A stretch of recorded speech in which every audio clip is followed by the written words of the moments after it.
et joyeux anniversaire à tous ceux qui sont nés en novembre, surtout ce jour.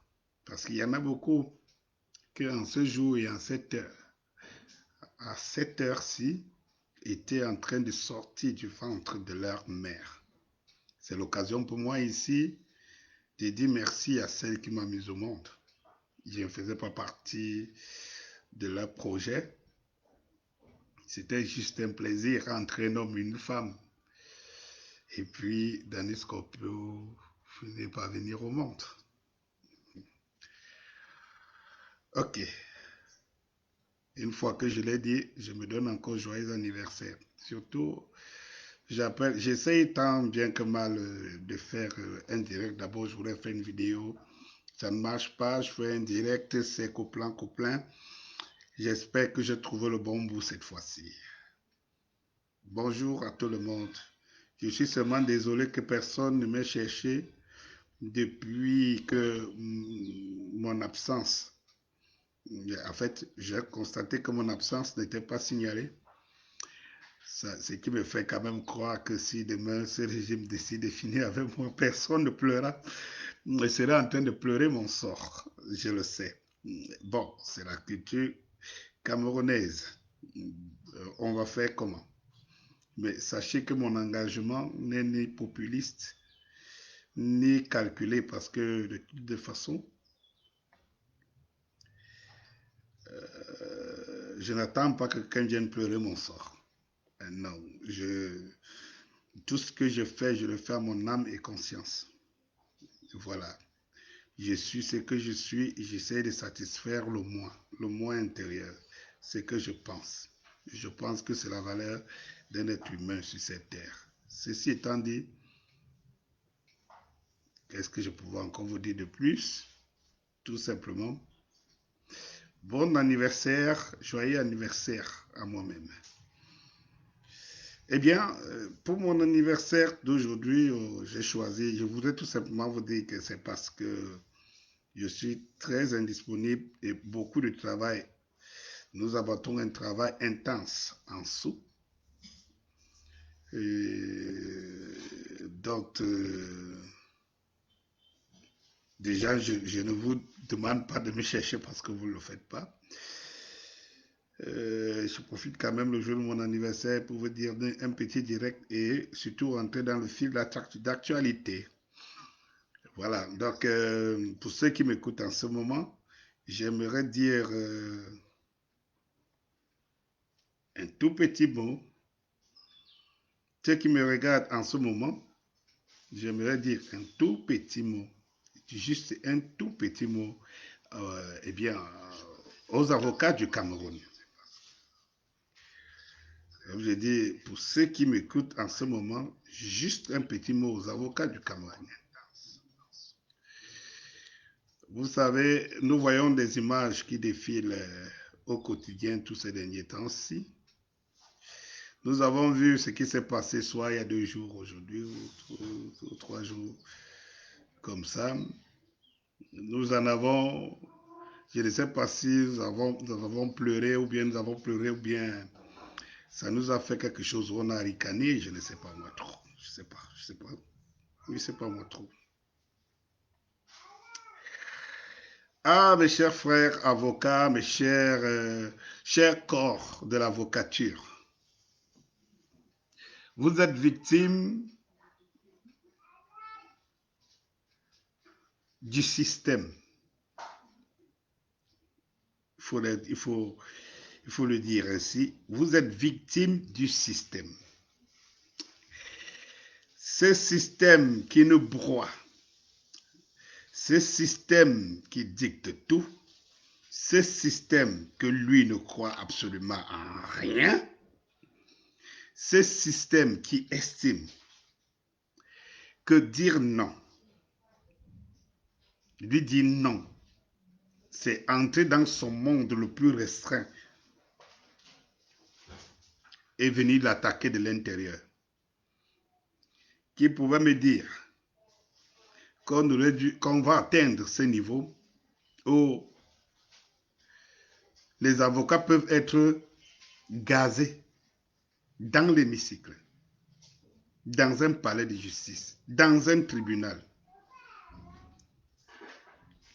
Qui aurait cru ça? Qui aurait cru à ça? Je me pose bien la question. Eh bien, chers amis, l'événement qui s'est passé il y a 2 jours, où on a vu des avocats casés, où on tire en l'air, on voit les coups de feu comme si on était dans une guerre, nous laisse croire, nous laisse comprendre, pour ceux qui ne veulent pas comprendre, que nous ne sommes pas dans un état de droit. Pour aller droit. Je ne vais pas mettre long.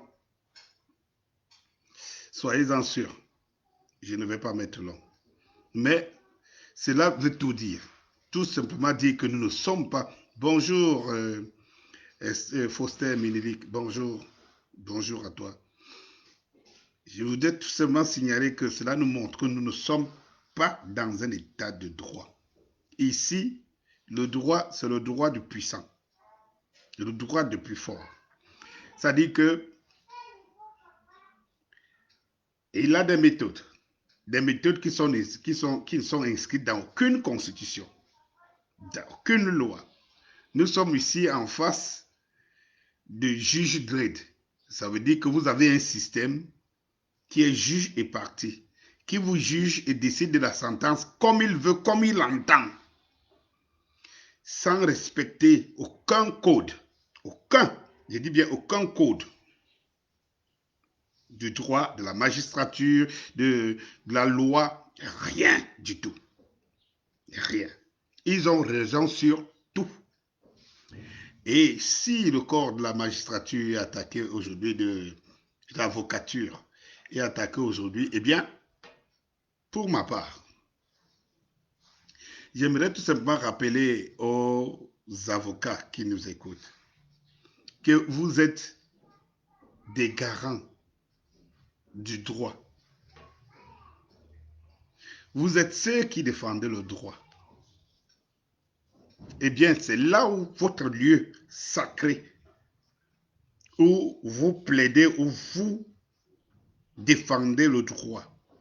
C'est ce lieu qu'on est venu désacraliser pour montrer que le droit n'existe nulle part. Le droit n'existe qu'à ceux qui ont le pouvoir.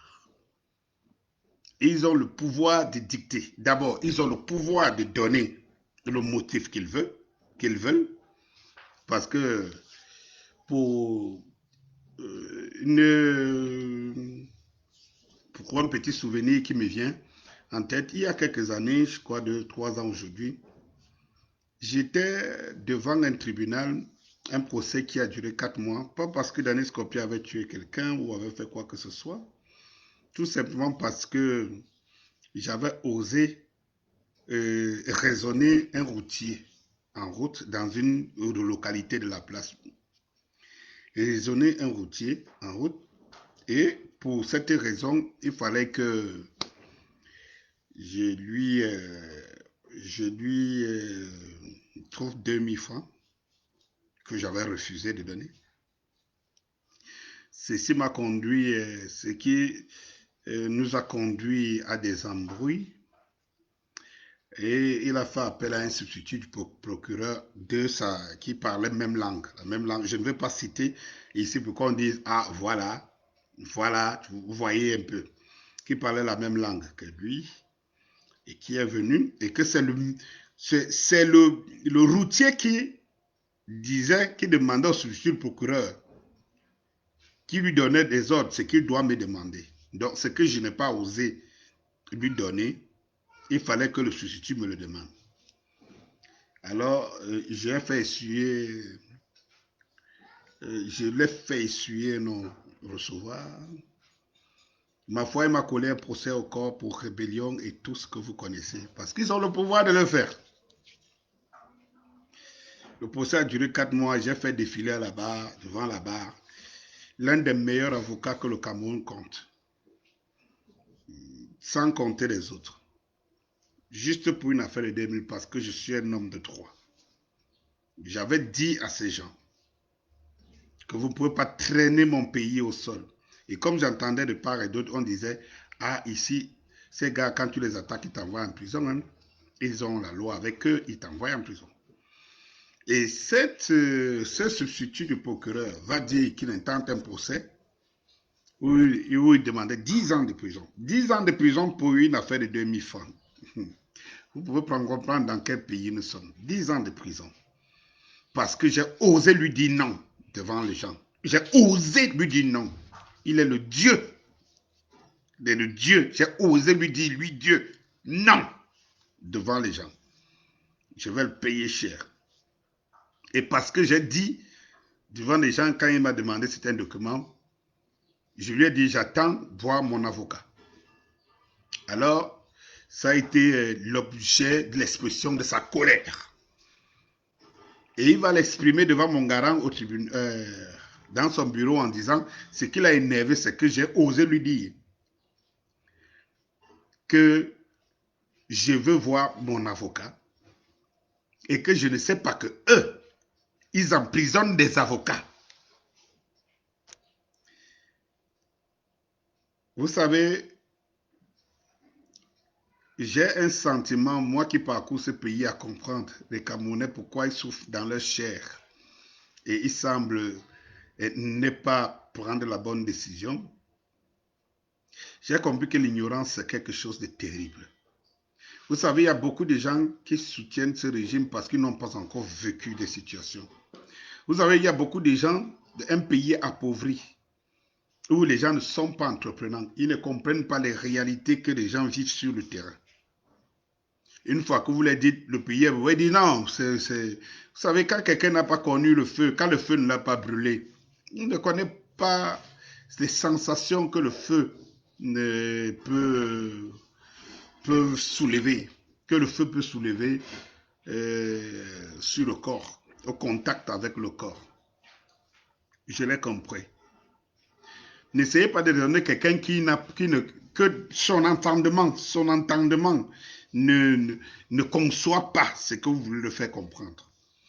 Eh bien, tout simplement parce que, en réalité, ce que nous vivons dans ce pays est hors d'un entendement quelconque, ne s'appuie sur rien, sur aucune logique. Et parfois, un cerveau normal a du mal à comprendre, à entendre ce que vous lui dites, que c'est possible. Mais il a du mal à entendre que c'est possible. Puisqu'il n'a pas vécu ça et il estime que ce n'est pas possible que ça soit fait comme ça, il vous dit non, vous êtes en train de diaboliser le régime, vous êtes en train de... C'est comme ça. L'ignorance, c'est quelque chose. Hein. En réalité, les maux que souffre le Cameroun ne sont rien d'autre que l'ignorance de beaucoup de Camerounais. Et cette ignorance vient du fait qu'on a longtemps travaillé pour que les Camerounais soient ignorants. On a longtemps, ce régime a beaucoup travaillé. Quand vous voyez le système éducatif, vous voyez l'environnement, nous les Camerounais sont embrigadés, en dehors de ceux qui sortent. Vous comprenez, c'est pas facile de convaincre un Camerounais que ça va, parce que de toutes les façons, ne connaît rien d'autre. Comment pouvez-vous admettre qu'un lieu aussi sacré qu'un espace où on applique le droit soit désacralisé, où on vient jeter le gaz lacrymogène dedans, et on vient tirer les balles, où on vient violenter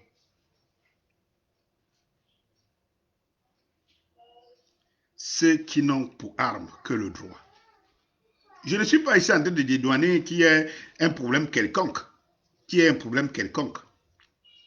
Parce qu'il y a des gens qui seront toujours en train de vous dire, ah ben oui, est-ce qu'un avocat a le droit de faire ci? Est-ce qu'un avocat a le droit de... Qui a le droit de faire quoi dans ce pays? Je pose la question. Qui a le droit de faire quoi? Nous sommes arrivés nous sommes à un niveau où, ici, la fonction d'avocat est juste pour remplir les hémicycles de droit. Les juges, les procureurs sont devenus en même temps des avocats.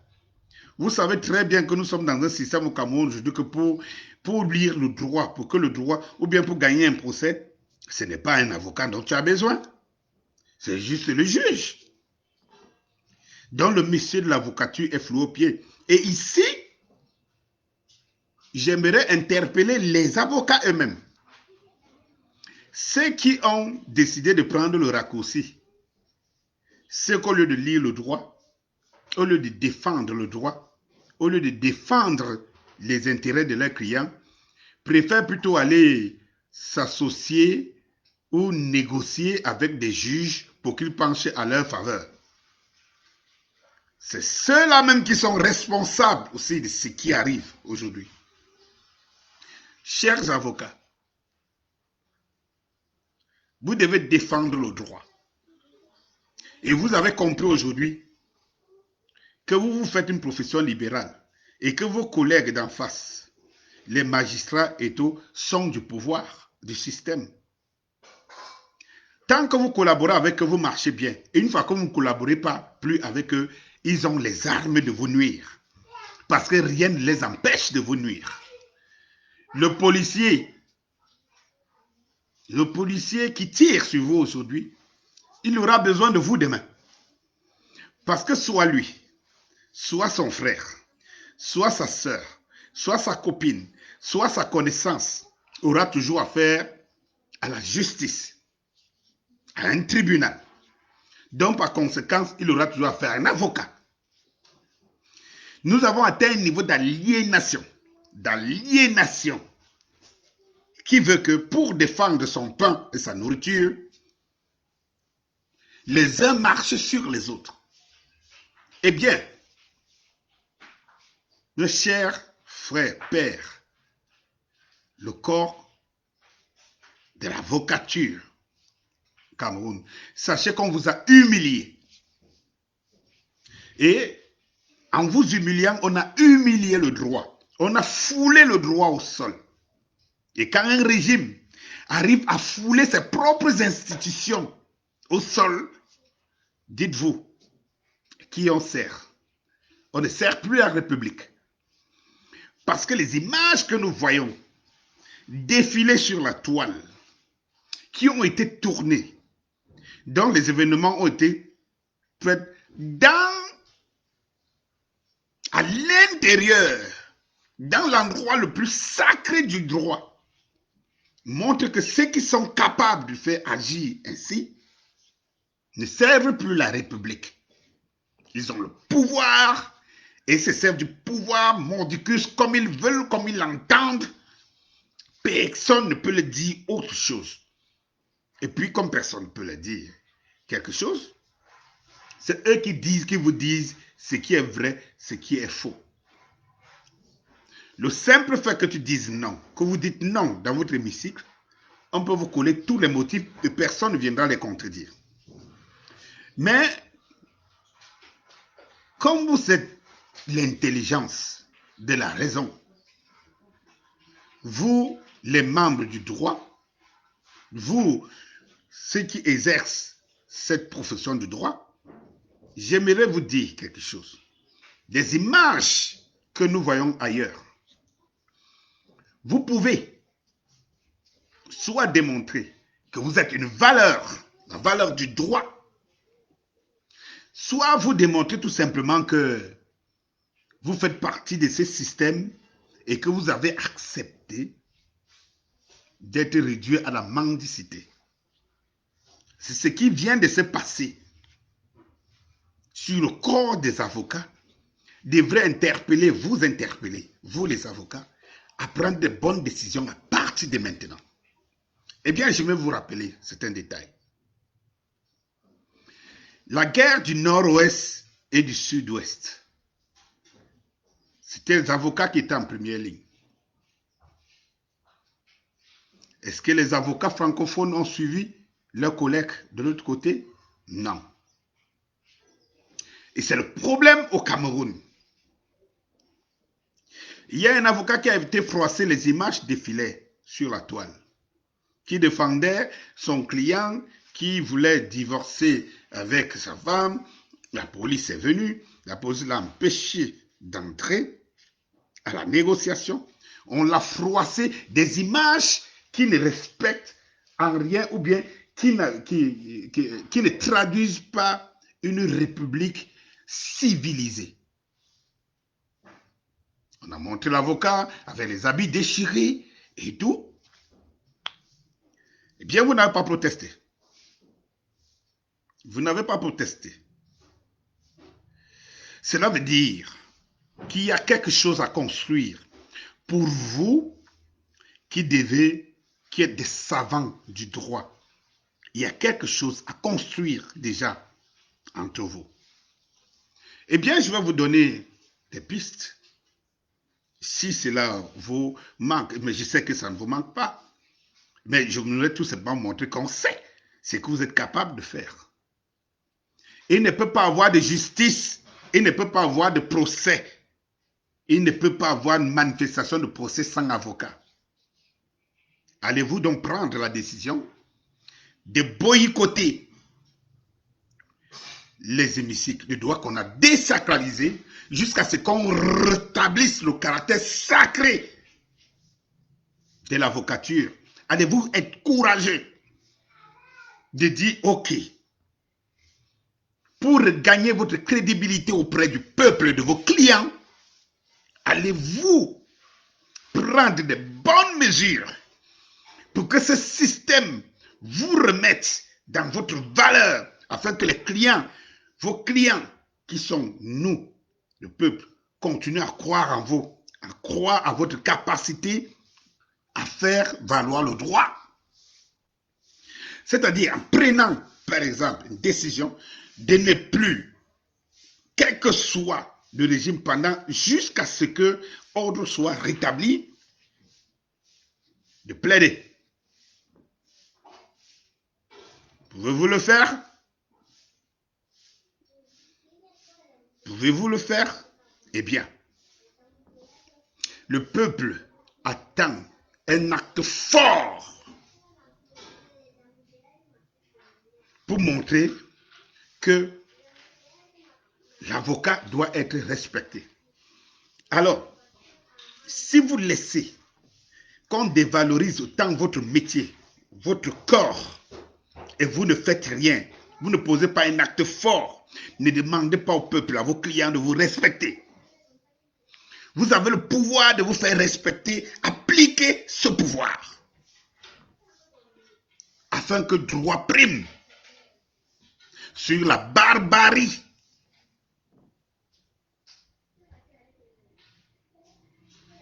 Je n'ai pas beaucoup à vous dire ce matin sur ce. Je n'ai pas beaucoup à vous dire.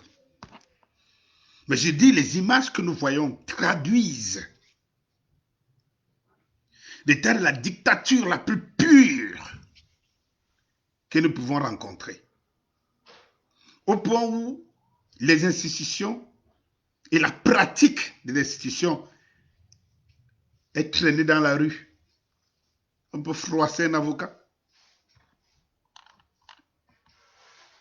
On peut froisser un avocat. On peut gazer dans un lieu sacré. Les gens, ce système nous démontre à suffisance que le droit a foutu le camp. La loi a foutu le camp. Et c'est nous qui devons, nous le peuple, qui devons assumer. Et nous n'avons rien à dire. Si c'est lui qui peut nous défendre devant un tribunal, est démontré devant le peuple qui ne vaut absolument rien, on peut le saquer comme le simple citoyen dans la rue. Alors c'est un message fort pour dire personne ne peut défendre nos citoyens. Est-ce que vous les avocats, je vous interpelle encore, est-ce que vous les avocats, vous allez laisser que cette image soit dite? Est-ce que vous les avocats, vous allez laisser passer l'occasion de vous faire respecter et que les clients, le peuple, continuent à vous faire confiance quand ils vous confient un dossier? Ou alors, vous allez rester là, bras croisés, accepter la dévalorisation qui vous a été réservée et demander à vos clients de vous respecter? Je dis non. Il est temps dans ces pays que chacun prenne ses responsabilités. Vous en avez une, et une seule aujourd'hui. Ce n'est pas des clients qu'on a attaqués dans un hémicycle, c'est vous et votre corps qui a été attaqué. Et vous devez défendre, vous devez montrer, au risque de me répéter 100 fois, vous devez démontrer aux clients, au peuple, que le peuple doit continuer à avoir confiance en vous, que vous pouvez les défendre avec valeur devant à la vertu du droit. Oui, ils disent les avocats vendus, corrompus. Oui, voilà l'image. Si cette image est déjà... J'ai commencé par là aujourd'hui, en disant il faut faire très attention. Il faut faire très attention. Parce que quand vous passez le temps à prendre le raccourci aujourd'hui, plein d'avocats aujourd'hui, surtout ceux de cette génération, leur raccourci, c'est d'aller soudoyer le juge ou le procureur pour plaider, pour faire gagner un procès. Et alors, voilà en quoi vous êtes réduits. Vous êtes réduits à des petits pantins devant les juges, les simples magistrats, des petits pantins que le jour où vous dites non et vous sortent un article du droit, outrage à magistrat. Et simple. Qui va aller démontrer que c'est faux? Qui va aller démontrer que c'est faux? Est-ce que c'est encore le droit qui se pratique dans nos tribunaux?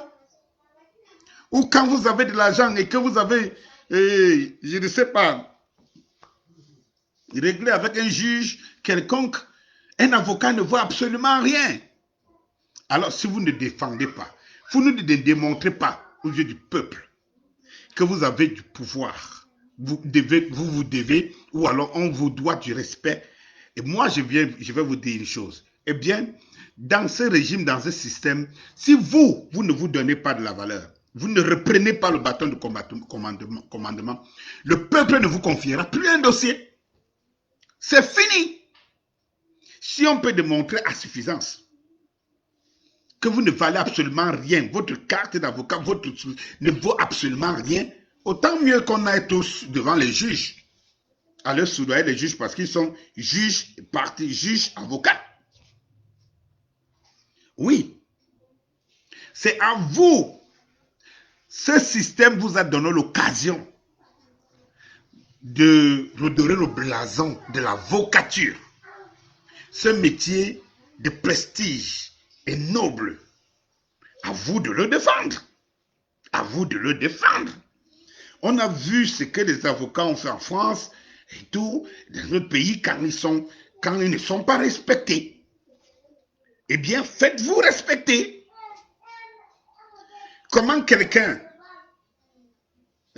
qu'on peut traîner n'importe comment, sur la rue peut me dire qu'il peut me défendre?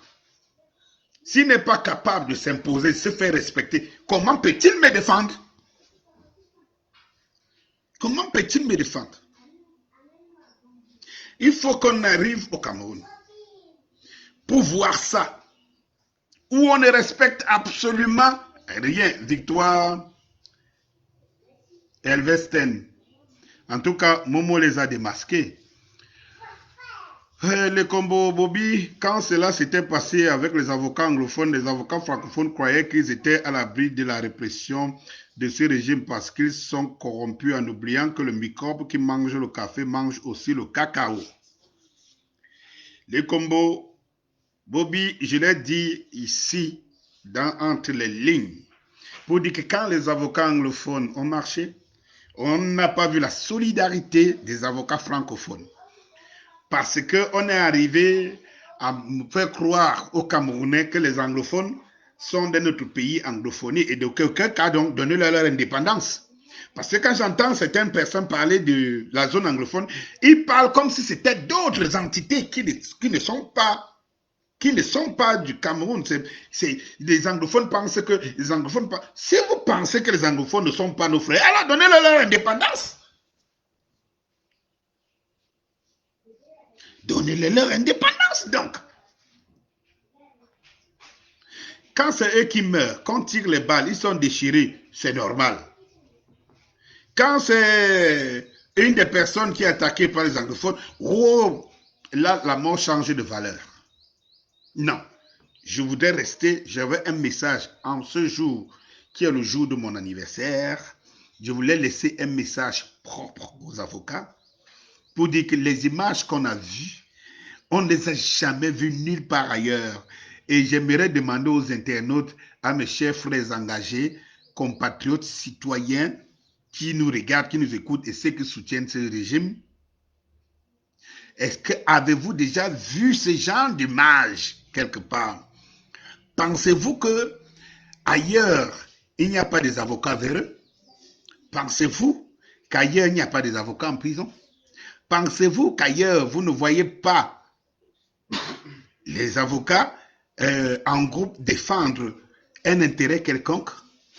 Mais est-ce que dans tout ça, vous avez vu un seul instant ce genre d'image ailleurs? Puisque les avocats sont là pour défendre le droit, les magistrats sont là pour dire le droit, ces deux corps marchent ensemble, et s'il y a un corps qui peut déjà marcher sur l'autre, cela veut dire que le droit n'existe plus. C'est aussi simple que ça. Et aux avocats de rétablir la légitimité du droit. Et aux avocats, à vous les avocats, de le rétablir.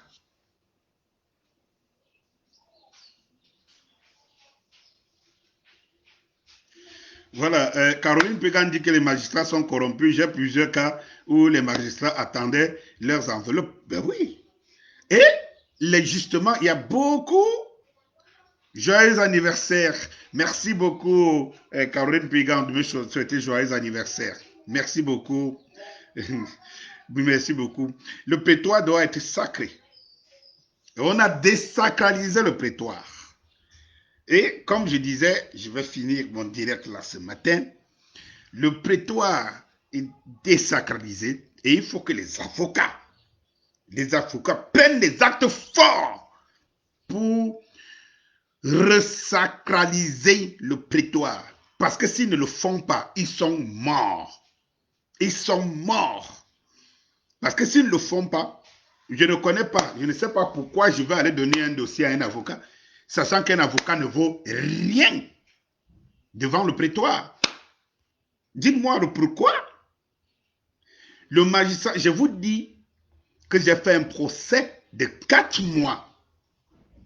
4 mois dans une région de la place, tout simplement parce que j'ai refusé de donner 2000 francs à un routier, en route qui a fait appel à son frère, qui était substitut procureur de la région, de la zone, et qui m'a collé un procès au corps pour rébellion. Parce qu'il m'a demandé les documents sur la rue. Je lui dis, demande pourquoi, dans quelles circonstances, il a estimé que je le manque du respect devant les gens. Et pour ça, il demande 10 ans de prison. Et comme je vous dis, j'ai fait appel à des meilleurs avocats de ce pays. Je ne les citerai pas. Mais les meilleurs, ils savent de quoi je parle. Un procès qui a fait 4 mois pour rien. J'ai accepté de dépenser des centaines et des centaines de mille, mais pour faire lire le droit. Et ce procès, avant qu'il l'entame, ce substitut avait dit à ma garante que ce qui l'a énervé, c'est parce que j'ai osé dire, quand il me demande un document que j'attends mon avocat. Parce que je ne sais pas qu'eux, ils enferment les avocats. Et ceci est prouvé. Aujourd'hui, 3 ans plus tard, et je vous dis, mes avocats ont défendu ce dossier où je suis sorti de là acquitté. Mais il n'a pas manqué de le dire. De dire à monsieur le président du tribunal, ce que je vais vous dire, c'est que vous avez fondé une république. Ou alors, vos collègues ont fondé une république où ils décident de la vie des gens. Ils décident de la vie des gens. Mais mon plus grand avocat, le plus futé, finit par leur dire, monsieur le président du tribunal, il y a des sans-voix qui sont plus puissants que des voix. Votre substitut, votre procureur s'est attaqué à quelqu'un qu'il pensait être sans voix. C'est ça le problème. Mais on pense combien de gens ont déjà été confrontés à ce genre de personnages, comme ce substitut procureur, et qui sont en prison. Donc, ce qui vient de se passer avec les avocats montre à suffisance. Et si le prétoire, qui est sacré, on peut couler le sang au prétoire, pas parce qu'un individu est entré avec une bombe, ou un individu est entré avec une arme blanche, ou alors une arme à feu, mais que c'est ceux qui sont censés respecter, embellir, protéger le prétoire qui est là pour faire respecter, pour dire le droit, l'ont désacralisé. C'est là on vient lancer les bombes lacrymogènes. C'est là on veut on vient tirer en l'air. C'est là on vient tabasser les avocats. Si vous, les avocats, je m'adresse une dernière fois à vous, si vous, les avocats, vous ne prenez pas le soin de redonner au prétoire sa valeur, eh bien, vous êtes mort. Vous êtes mort. Le prétoire, comme Caroline Brigand dit, le prétoire est souillé. Le prétoire est souillé. Et les magistrats vous montrent que être du côté du pouvoir ou servir le pouvoir, c'est être puissant et avoir la raison. Alors, on vous fait comprendre qu'à chaque fois, vous, les avocats, vous ne jouez que le rôle, vous n'êtes que des pantins. Voilà ce que cette image veut dire. C'est que vous n'êtes que des pantins qui sont là pour servir la cause. En fait, c'est que la magistrature ne vous respecte parce que vous jouez le jeu. Il faut qu'on sache qu'un procès est équitable. Il faut qu'il y ait ceux qui disent le droit et ceux qui défendent le droit. Et c'est tout. Mais une fois que vous vous entêtez ou quelqu'un n'est pas d'accord avec un juge, on lui montre qu'un avocat ne vaut absolument rien. À vous de sauver cette image. C'est ce que j'avais à vous dire aujourd'hui, ce matin, à mon jour d'anniversaire. Caroline Brigand dit toujours, même pour des affaires foncières, on attend le gombo. Au fin fond des Bafoussam. Le gombo, c'est partout. Et on le sait, et tout le monde le sait. C'est l'occasion, Caroline, que les avocats nous montrent de quoi ils sont capables. On sait ce que c'est que les avocats. Il faut que les avocats camerounais nous montrent de quoi ils sont capables. La balle est dans leur camp. Et oui, vous voulez marcher, demandez-nous, on va vous accompagner à la marche. Ça, c'est clair. Parce que vous défendez, vous êtes nos défenseurs. Vous êtes des défenseurs du peuple, des défenseurs des citoyens. Vous voulez gréver, à vous de poser des actes pour que les citoyens continuent à croire en vous. Si vous ne le faites pas, alors vous êtes mort. Vous êtes mort. Cela veut dire que moi-même, moi seul, je peux me défendre. Je peux me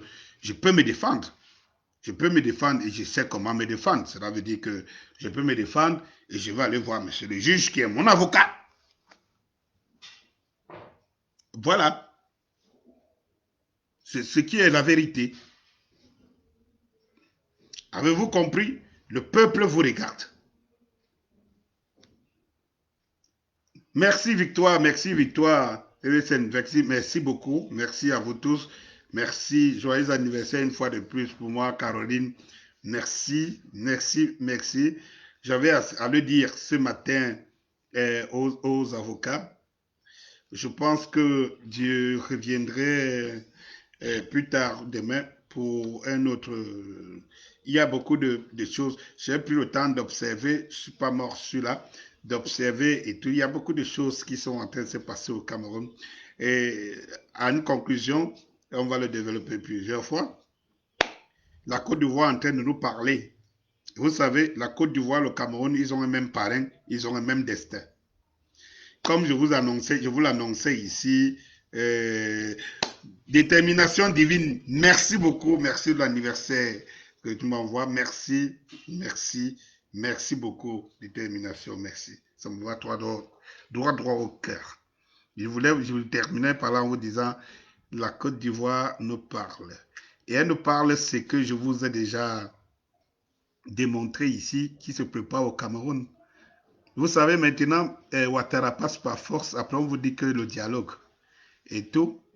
Je vous ai déjà démontré ce qui nous attend au Cameroun. Au cas où les Camerounais ne se lèvent pas, c'est comme ça que ça va se passer. C'est comme ça que ça va se passer. Tous ces gens qui sont au pouvoir maintenant, Ouattara va négocier, ils vont négocier. Vous avez entendu? Il est passé par force. On a fait la même chose, on a embastillé les opposants qui voulaient lancer un conseil de transition. Ça vous rappelle un peu ce que Kamto vit ici en ce moment. Et maintenant, Ouattara au pouvoir, après, il a appelé Konan Bédié, qui est le doyen de l'opposition. Allez savoir les négociations qui sont déjà derrière. Vous avez entendu, avant tout dialogue, il faut faire sortir les prisonniers. C'est les prisonniers de guerre. Je vous ai dit, je vous ai donné ce scénario ici dans un direct pour dire que ceux qui sont en prison aujourd'hui, ce serait une monnaie d'échange pour celui que le régime, le système au Cameroun va faire passer par force. Et tout, et on va croire la sincérité, la chose. C'est le rituel, quoi, c'est le rituel. Oh, pauvre Afrique. Mais Cameroun, on a espoir. Parce que quand les Camerounais, le jour où ils décideront, ce ne sera pas la Côte d'Ivoire. Bonjour.